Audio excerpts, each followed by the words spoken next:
Kinshaw Club.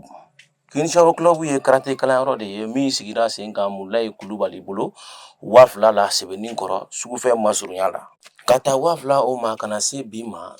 Mulayi bɛ mɔgɔw kalan karate bolo min na o de tɔgɔ ko Kung-Fu. Baara o kuntagali janya kɔnɔ ma, Mulayi n'a ka mɔgɔw ye kulonkɛba dɔ sigi sen kan mɛ kalo tile 11 bɛn ni club sindili san 25 ye. 19 bɛ yen n'i bɛ karate kɛ ninnu si t'i lase a fɔlɔ yɛrɛ an b'a daminɛ min na fɔlɔ k'a fɔ ko kɛlɛkɛla a bɛ ka kɛlɛ kɛ sira la a ye sabali i tɔ ye karate ka la fiyewu o y'u ka valeur fɔlɔ ye. Ne ye nkomɔgɔ ye a ka di n ye labɛnnen don fana u bɛ fɛn o fɛn fɔ a tɔgɔ ye di u ka siniwa kan n'u ka kore kan na a fana ka a ka yɛlɛma aw yɛrɛ ka bamanankan na o de ka di ye hali n'a sɔrɔ mɔgɔ dɔw y'a daminɛ n kɔni bɛ min ɲini a tɔgɔ ye di Musa n'a ka mɔgɔ fɛ a y'aw bama aw bɛ fɛn o fɛn kɛ karate la aw k'a lajɛ ka a bɛɛ yɛlɛmɛ anw ka kan na kelen kelen anw labɛnnen don k'aw dɛmɛ aw ka se k'a fɔ ko nin ye nin ye dɔrɔn n'a y'a fɔ ko nin ye nin dɔrɔn an bɛ se k'a kɔrɔta k'a fɔ aw ye. Kinshaw Club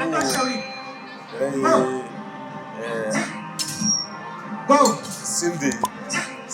ni ala kolon don kosɛbɛ ni fantan naani fɛ sabula a dogolen tɛ a lakolon don fédération na a lakolon don ligue la o tɛ fɛn dogolen ye n kɔnɔna la fɛn dogolen tɛ donc baara nin m'a bila sen na depuis 98 ka na 2000 la an bɛ pratique nin na tantôt an bɛ yan toujours na n kɔnɔna la san 25 ɲɛnajɛ an b'o de kɛnɛ kan bi o ye bi voilà. Kinshaw Club secrétaire de ye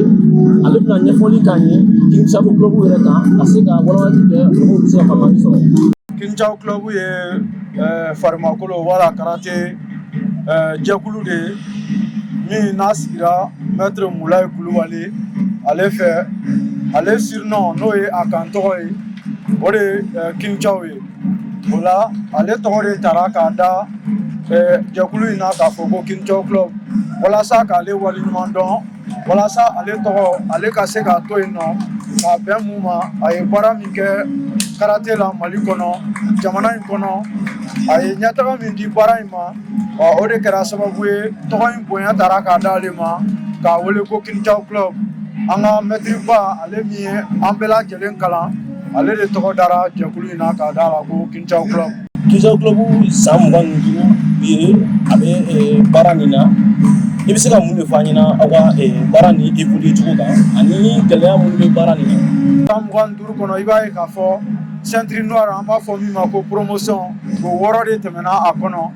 o laban o de bɔra san 2024 na n'o ye